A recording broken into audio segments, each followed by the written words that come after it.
Good evening, ladies and gentlemen. On behalf of White Page India, I'd like to welcome each and every one of you here to this conclave, the best of India. How true. It takes 20 long years to build a reputation and just 5 minutes to ruin it. If you think about it, you would do things differently. This evening, ladies and gentlemen, we have a set of very professional people here, leaders in their own right who have done things differently. It is time for us to recognize all their efforts and give them their rightful dues, not only as leaders, but even as brand ambassadors and brand leaders. Ladies and gentlemen, it's now my pleasure to call upon Mr. Vikas Mehta, Chief Executive Officer of Mullen Lintas, to address this crowd. Come along, Mr. Mehta. Good afternoon. I work for an advertising company. Through the years, we've had people like Shyam Benegal, Shekhar Kapoor, Alec Padamsee, R. Balki, Nitesh Tiwari walk through the corridors of the company that I work for. All their collective brilliance is being utilized in telling the world the great products and the great stories and the great services that companies like yours create every day.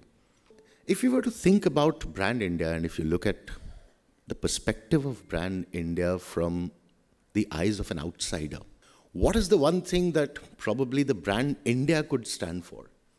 Is something I wanted this group to probably think about. Because we've made a few attempts over the past couple of decades to position India. There was the dot-com era, where Brand India was making a lot of efforts in being positioned as the techie brand of the world. And today, if you're sitting at an airport in New York, chances are with this skin tone, people are going to assume that you must be a techie or a coder. Now, the challenges with all of those definitions is positioning. And to that extent, it has to emanate from something that's a root strength of who we are as a culture, as a community, and as people.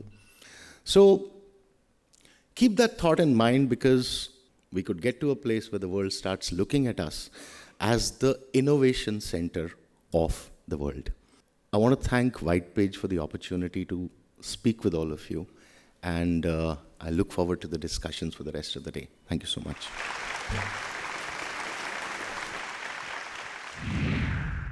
We'd like to open this half of the enclave with a panel discussion on a very interesting subject: the future of healthcare, adopting innovation, and addressing barriers to progress. So I'm going to start off with the first thing, with the person at the very original source when they are starting to look at the raw materials and creating the products and the pharma products. What do you think is the future, and what is the new innovations that are happening right at the beginning of the medicine preparations? Pharma is all about innovation. So innovation is the name of the game. But innovation comes at a price. When you talk about innovation, you talk about a timeline also associated with it.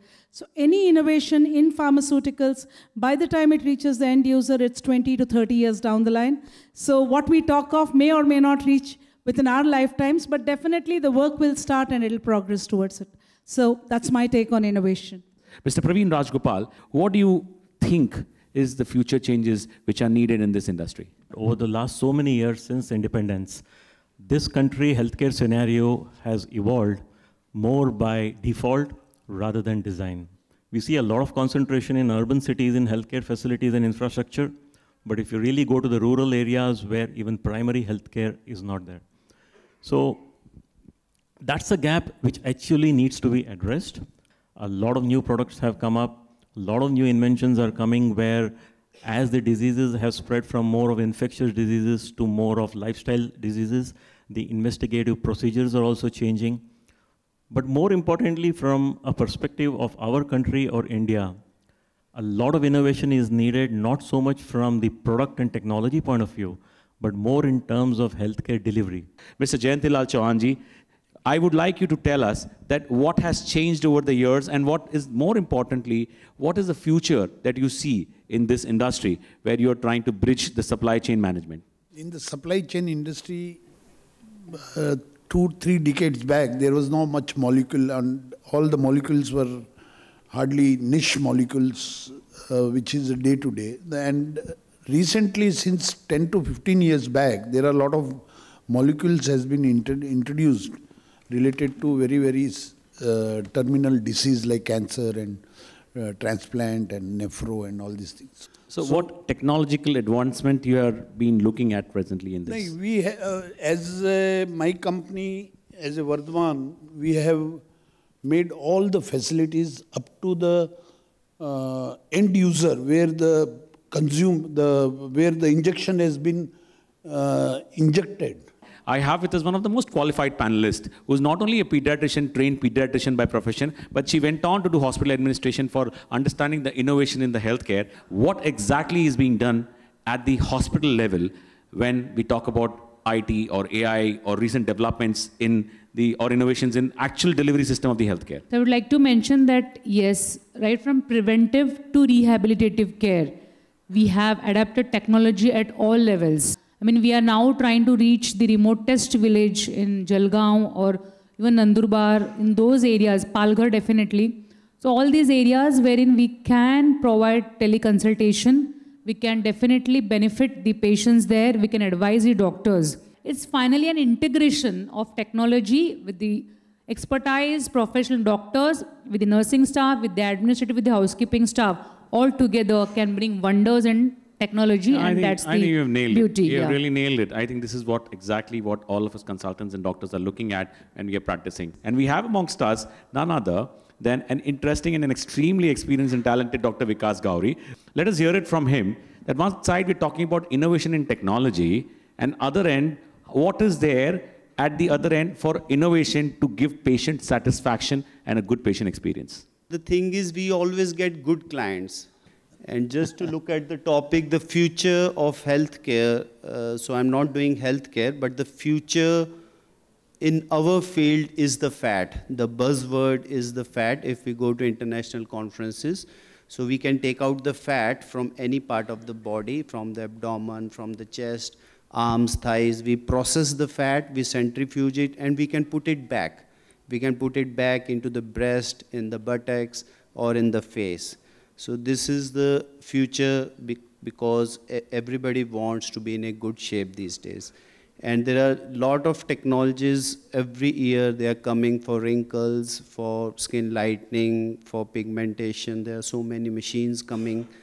But just to contradict, like for the machines, as a senior plastic surgeons, we always say it is the man behind the machine. So all non-surgical treatments, there are so many laser treatments, we are not very happy with them. But the surgical treatments, if we want to change the shape of the nose, we want to change the shape of the lips or the cheeks by surgery, we are very confident. Thank you so much, panelists. And last but not the least, we have to remember that we have to breach and crush the ceilings with our newer innovations. And we have to stop worrying about the barriers which come in the way. Because once the innovations happen and it reaches out to the last user, end user, the patient, it makes sense for us. Thank you so much. Can we have a round of applause for the panelists, please?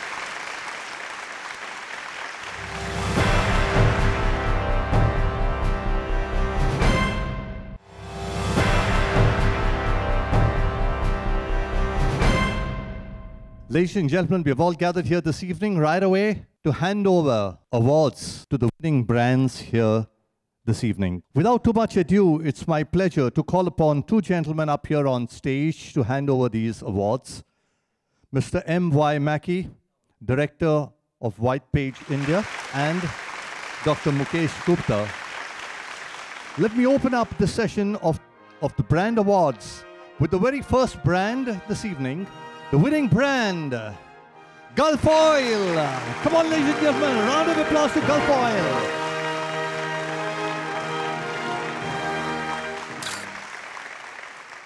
Our second brand winner, it is Carestream. Carestream, come on, the winning brand.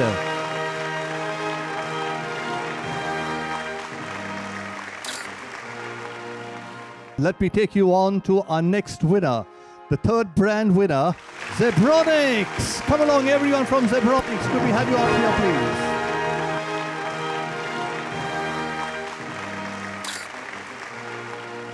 Our next brand winner, And this time it's going to be Okaya. Come everyone from Okaya. Could we have you come forward, please?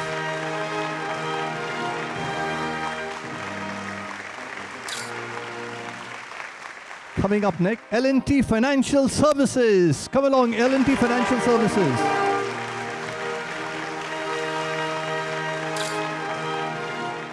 Moving on to the next brand winner, it is LiveSpace.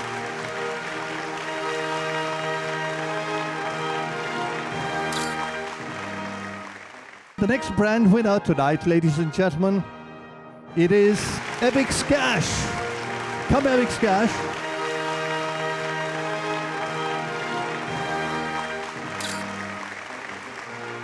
Maybe it's time for the healthcare this time to have there. This time, the brand award going to Nanavati Hospitals.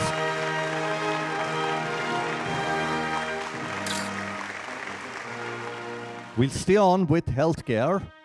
And this time, the brand award going to Oaknet Health.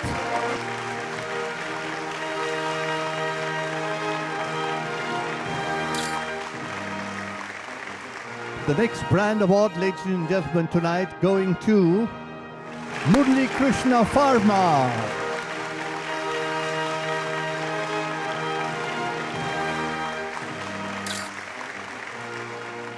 Moving on to our next brand award, ladies and gentlemen, Knowledge Lens. Knowledge Lens, come on, wherever you are, there they come.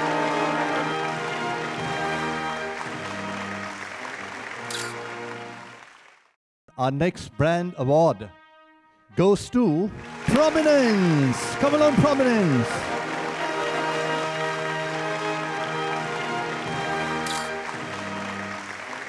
And this time we have a new category up here, OCI Architects. The next brand winner, OCI Architects.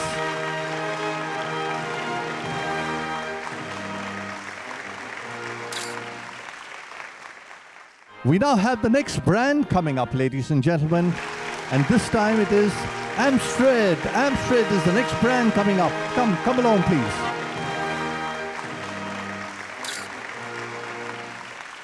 Next brand award, this time going out to Convergedix.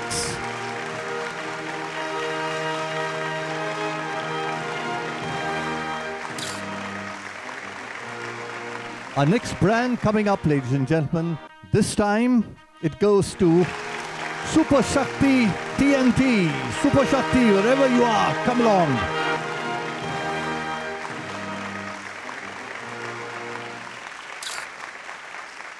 Next brand coming on, ladies and gentlemen, as winners, this time it is Encraft.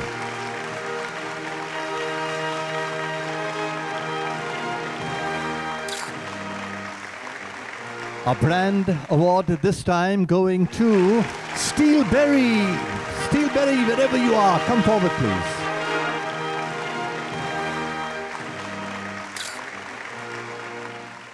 Our next award winner, this time it goes to Capri Global.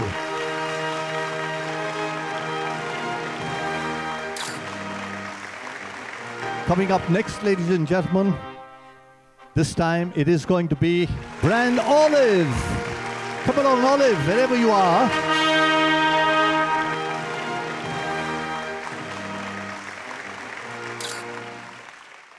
Whom do we have coming up next, ladies and gentlemen? Hold your breath. This time it's going to be Aparna Wenster. Aparna Wenster, wherever you are, please. Could we have you coming forward?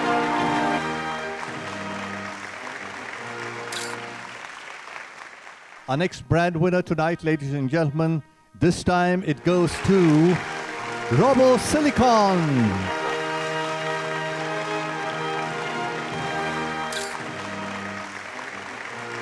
We have healthcare coming up again. Hold your breath. This time it's Vardhaman Health Specialities. But congratulations to Vardhaman Health Specialities. Well done. You keep it up. We now move on to yet another one, and this time it's going to be healthcare again. You guessed them for me, ladies and gentlemen. It's Kyra Clinic. Come along, Kyra Clinic, please.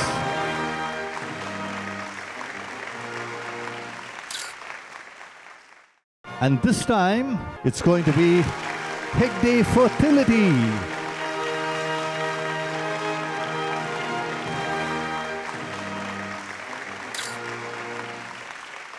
And this time, let's get into some learning mode.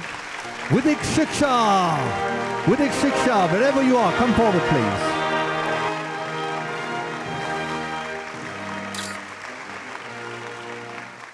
And talking of green money, what do we have of the financial world? Coming up next is Wisdom Capital. Wisdom Capital, the winners of the next brand.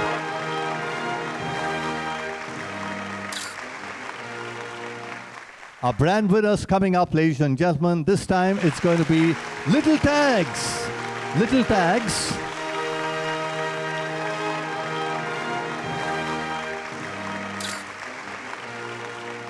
This time, the brand award going to KBM Spices. KBM Spices, congratulations and well done. Moving on to our next brand winner, and this time it's going to be Heritage Laminates. Heritage Laminates.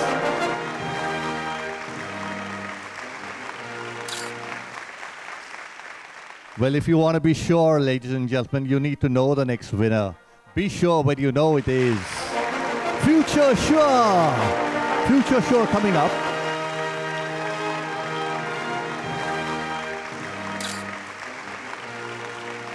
Moving on next, ladies and gentlemen, our next brand award winner.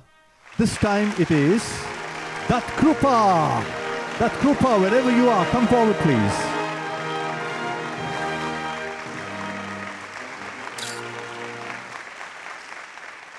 And this time, it's going to be the Avantis Group. Come along, the Avantis Group.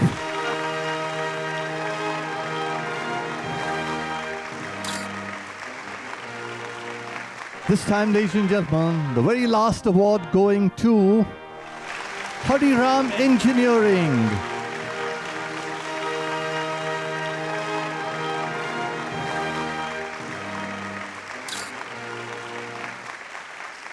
Ladies and gentlemen, we now move on to our last panel discussion this evening. The topic we've been given is building and sustaining brands. How to build brands and sustain brands. I speak as a founder. I built one of the largest community for HR, and we created it from our living room. However, we did nothing for branding. We did not spend anything on branding. We were not doing anything on branding. The fact that you are building the product, the fact that you're building something from the end user, branding starts right then. The sustainability that we are talking about is a lifetime, it's a lifetime event. It doesn't end with one branding activity. It's still that you shut the company down. Even after that, people will talk about the brand. That's the power of brand. That's branding. Okay, so I have another very interesting business model sitting next to me, luxury baby garments. Let's hear about how you build a brand in luxury baby garments. Is that right? So let me just start off with a brief story about how Little Tags was conceived. Little Tags is primarily created and managed by a lady called Mrs. Chandni Agarwal, and it is a part of a large conglomerate which is around 260 million euros. The idea was conceived when actually Mrs. Chandni Agarwal was looking primarily for fine clothing for her toddler. That is how the idea was conceived.